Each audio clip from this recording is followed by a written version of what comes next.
Donc ensuite, je recolle avec les planches qui ont été préparées. Donc aujourd'hui, on en est toujours à discuter. Donc deux régimes différents qu'on va opposer les uns aux autres.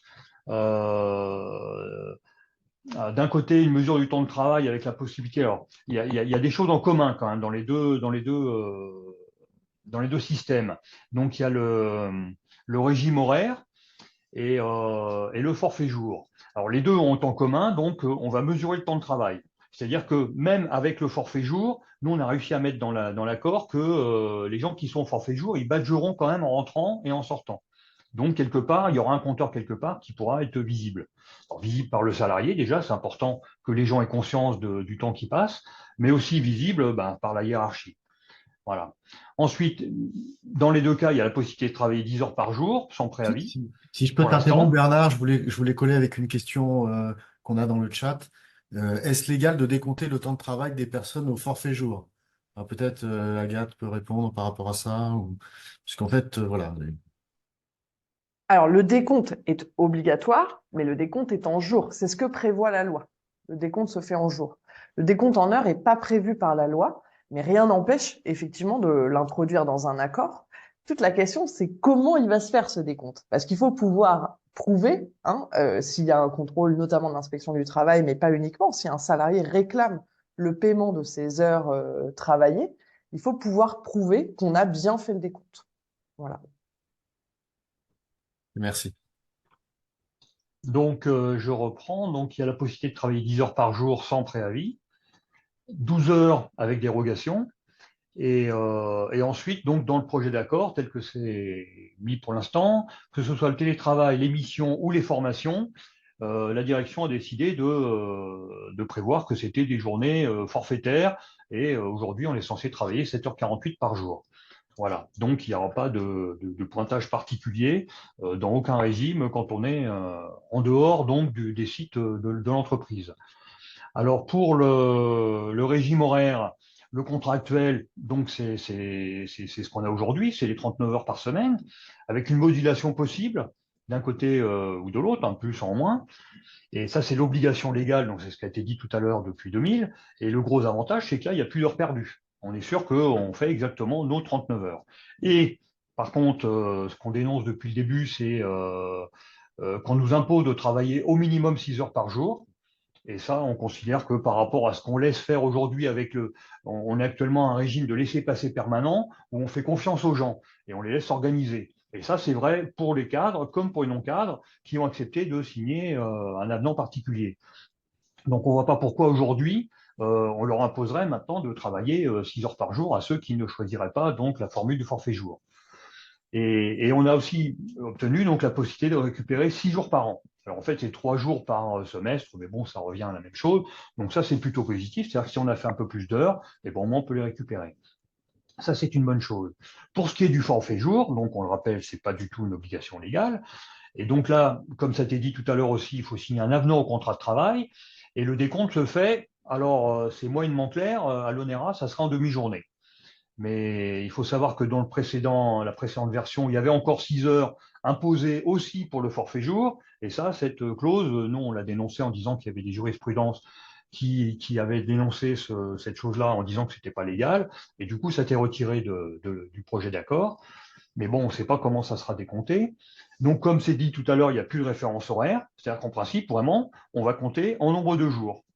Alors, il faut savoir qu'est associé à ce nombre de jours donc, et ce passage au forfait jour, une prime de 5% qui est réversible dans le sens où si jamais on décide de plus rester au forfait jour et de passer, de revenir au régime horaire, et ben, du coup, on perd cette prime de 5%.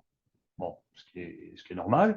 Maintenant, ce qu'on constate, nous, dans les faits, ce qu'on anticipe, c'est qu'il reste la possibilité de travailler 13 heures par jour, puisque la seule obligation légale, et pour ça, l'ONERA s'est mis en conformité aussi en changeant les horaires des centres, c'était juste pour respecter cette règle. Donc là, ils sont sûrs que quelqu'un ne peut pas travailler, avoir une pause inférieure aux 11 heures entre une journée et l'autre, sauf à travailler chez lui mais en tout cas pas sur site.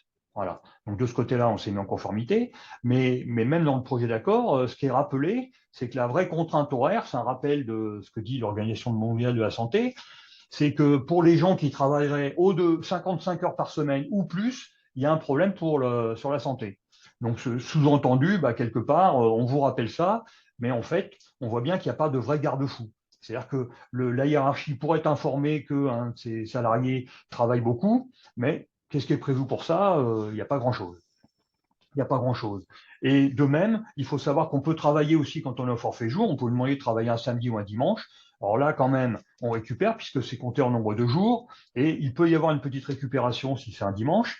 Mais par contre, si on nous demande de venir travailler la nuit, eh ben là, par contre, il n'y a rien du tout. Donc, quelqu'un qui a l'horaire individualisé, si on lui demande de travailler la nuit, il récupère quand même une bonification. Et là, ça ne sera plus le cas. Voilà. Donc ensuite, la planche d'après. Alors, le constat, nous, ce qu'on fait, c'est que, comme constat, c'est que justement, le régime horaire tel qu'il est aujourd'hui, bon, on a bataillé pas mal, hein. Il était question à un moment donné de supprimer les bons jaunes. Il faut savoir que quand on est malade aujourd'hui, mais qu'on estime que le lendemain on va être en forme et qu'on pourra aller au travail, eh ben, on remplit un papier et on n'a pas besoin d'aller voir le médecin. Et ça, au départ, ça fait partie des choses qui vont être supprimées. De même qu'il y a il y a des heures actuellement qui sont allouées pour les gens qui ne sont pas au laissez-passer permanent et qui leur permettent d'aller se rendre pour des raisons administratives dans la banque ou quelque part, et aussi des heures éventuellement pour maladie. Donc, et ça, c'est pareil, ça fait partie des choses qui étaient sur le point de partir et qu'on a réussi à récupérer. Donc, nous, aujourd'hui, ce qu'on dit, c'est que ce projet d'accord sur le régime horaire, si on supprime la contrainte des 6 heures minimum, c'est équivalent à ce qu'on a aujourd'hui avec un laissez-passer permanent. Sauf que, par contre, si on fait plus d'heures, on peut les récupérer. Et on est sûr au moins des heures qu'on fait. Donc, c'est plutôt favorable. Et par contre, nous, le forfait jour, on considère toujours que c'est dangereux. Et ça va opposer les personnels entre eux. Alors, ça a déjà été un petit peu le cas avec le télétravail, on s'en est rendu compte. C'est-à-dire qu'il y a des gens qui ont accès au télétravail et qui, même des 2 jours par semaine, c'est le plafond pour l'ONERA. Mais à côté de ça, il y a des gens, on leur a dit, non, vous n'y aurez pas droit. Donc, et là, on va dire, il y a des gens qui font en gros un peu ce qu'ils veulent, et puis d'autres, voilà, on va leur demander de travailler toujours 6 heures par jour. Et là, ça, au minimum, ils vont perdre en souplesse. Donc ça, pour nous, ça peut pas convenir.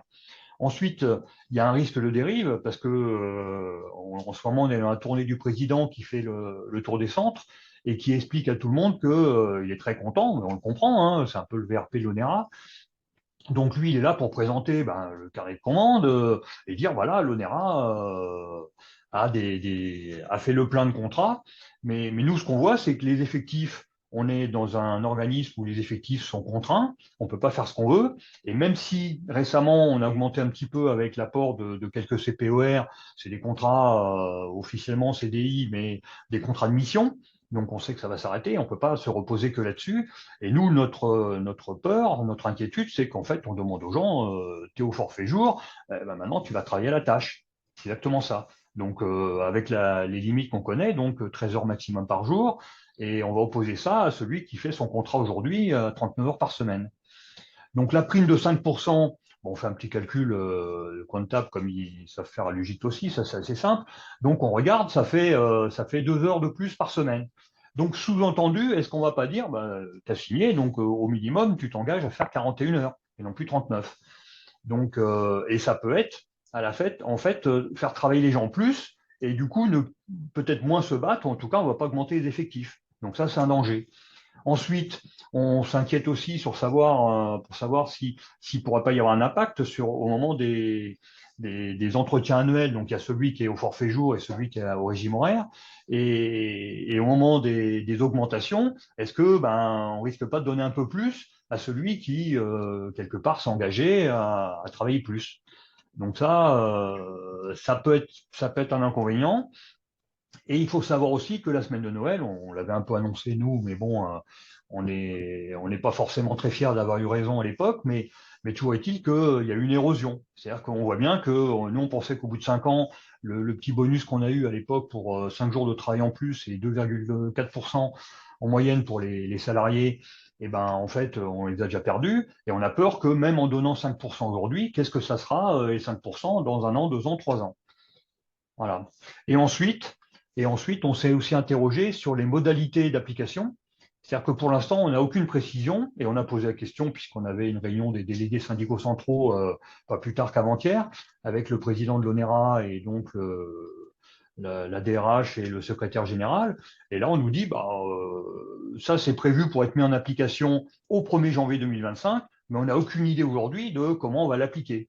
Alors nous, parmi les exemples qu'on avait, alors moi je citais l'exemple de Toulouse, pour les Toulousains, ils connaissent, mais on a l'exemple où, par exemple, l'infirmerie est à l'extérieur de la barrière SCAO. SCAO, c'est donc notre mesure pour respecter la zone d'accès restrictive, la ZRR. Et donc, ça veut dire qu'il faut qu'on badge pour aller à l'infirmerie, il faut qu'on badge pour revenir. Mais si on nous décompte ce temps-là, c'est pas admissible. Et donc, c'est pour ça, nous, on dit peut-être qu'il faudra une deuxième badgeuse. Et alors, sachant qu'il y a quand même des possibilités de corriger des anomalies, si on considère que ça, c'est une anomalie, mais il faut que ce soit validé par la hiérarchie. Donc, ne serait-ce que sur cet exemple-là, ça veut dire qu'on est obligé d'informer son responsable hiérarchique qu'on a passé 20 minutes ou une demi-heure à l'infirmerie parce qu'on n'était pas bien, et ça, c'est pas admissible. Donc, il y a pas mal de petites choses comme ça qu'il ne faut pas laisser au hasard et qu'il faut peut-être discuter. Alors, on est un peu déçu parce que la direction nous dit, bon, bah, c'est fini les négociations là au 1er février. On a la dernière réunion de négociation. On attend vos commentaires, chaque organisation syndicale, et puis ensuite, voilà le projet et il sera soumis à vos signatures. Donc ça nous inquiète un petit peu. Voilà. Et ensuite, donc ça a été dit, donc la contrainte des 6 heures par jour. Le forfait jour donc n'est pas obligatoire. Dangereux, demande préalable de mise d'une mesure du temps de travail. Ah oui, alors ça c'est pour rappel, puisqu'on a bien vu que, comme l'a expliqué tout à l'heure notre camarade, il y a eu beaucoup de liens, hein, c'est visiblement historique, entre la CGT et la CGC. Il se trouve que nous, à l'ONERA, on a envoyé un courrier aussi à la direction de l'ONERA pour demander justement, avant d'envisager de mettre un forfait jour, de réfléchir à déjà mettre en place un système fiable et infalsifiable comme c'est demandé par le Code du travail. Et une fois qu'on voit ça et qu'on voit comment les gens travaillent, eh ben, éventuellement réfléchir à la mise en place d'un forfait jour. C'est d'ailleurs ce qu'ils ont fait au CNES, où eux, ils sont passés au badgeage et donc au régime horaire depuis déjà plusieurs années. Ils ont déjà aménagé en supprimant toutes les plages fixes, toutes les contraintes. Ils font confiance aux gens. Et maintenant, ils commencent simplement à discuter pour voir s'ils ne pourraient pas mettre en place un forfait jour, mais uniquement pour les cadres supérieurs, on va dire, à un certain niveau.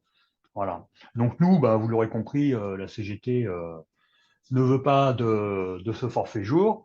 Maintenant, éventuellement, mettre dans un accord séparé et peut-être que le régime horaire, en l'état actuel, on pourrait le signer. Voilà.